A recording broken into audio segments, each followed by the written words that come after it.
ಎಲ್ಲರಿಗೂ ನಮಸ್ಕಾರ. ಈ ಒಂದು ಆದಂತಹ ಘಟನೆ, ಆ ಮುಖ್ಯ ಬಾಲಕಿ ಮೇಲೆ ಆದಂತಹ ಘಟನೆ ಎಲ್ಲರೂ ಖಂಡನೆ ಮಾಡುವಂಥದ್ದು. ಇದಕ್ಕೆ ಯಾವುದೇ ಎಕ್ಸ್ಕ್ಯೂಸ್ ಇಲ್ಲ. ಆದರೆ ಆ ವ್ಯಕ್ತಿ ಬಿಹಾರದಿಂದ ಬಂದಂತವನ್ನ ತಕ್ಷಣ ಇಲಾಖೆಯವರು ಅಲ್ಲಿ ಅರೆಸ್ಟ್ ಮಾಡಿ ಮುಗಿಸಿದ್ದಾರೆ.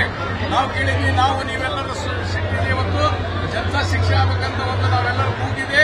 ಅದನ್ನು ನಾವೆಲ್ಲರೂ ಪ್ರತಿಪಾದನೆಯೂ ಮಾಡಿದ್ದೇವೆ. ಅದೇ ರೀತಿ ಇವತ್ತು ಮಾನ್ಯ ಆಯುಕ್ತರಾಗಿ ಡಿಸಿಪಿ ಅವರಾಗಲಿ ಇವತ್ತು ಅಗತ್ಯ ಕ್ರಮಗಳನ್ನು ತೆಗೆದುಕೊಂಡೇನೆ ಅಂತ ಆಗಲೇ ಹೇಳಿದ್ರು.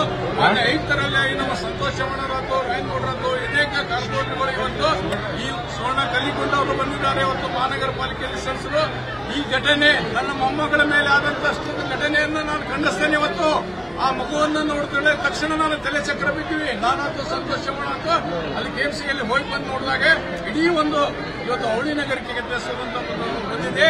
ಆದರೆ ಪರಿಸ್ಥಿತಿಯನ್ನ ಇವತ್ತು ಅವರ ತಂದೆ ಜೊತೆ ಮಾತಾಡಿದ್ದೇವೆ. ಮಾನ್ಯ ಶಾಸಕರು ಸಹ ಫೋನ್ನಲ್ಲಿ ನಿರಂತರ ಸಂಪರ್ಕಿಸಿ ಮಾನ್ಯ ಆಯುಕ್ತರ ಜೊತೆ ದಯವಿಟ್ಟು ಇವತ್ತು ಮಾನ್ಯ ಆಯುಕ್ತರು ಈ ಒಂದು ಕಾನೂನು ಕ್ರಮ ಏನು ತಗೋಬೇಕಂತ ಮತ್ತೊಮ್ಮೆ ರಿಕ್ವೆಸ್ಟ್ ಈಗ ನೀವು ಇನ್ನೊಮ್ಮೆ ಅಡ್ರೆಸ್ ಮಾಡ್ರಿ.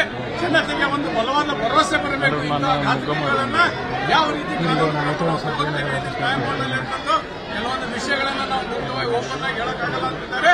ಮಾನ್ಯ ಆಯುಕ್ತರು ಈ ವಿಷಯವನ್ನು ಮಾತಾಡ್ತಾರೆ. ನ್ಯೂಸ್ ಫಸ್ಟ್ ನಿರ್ಭೀತಿಯಿಂದ ನಿಮ್ಮ ಪರವಾಗಿ.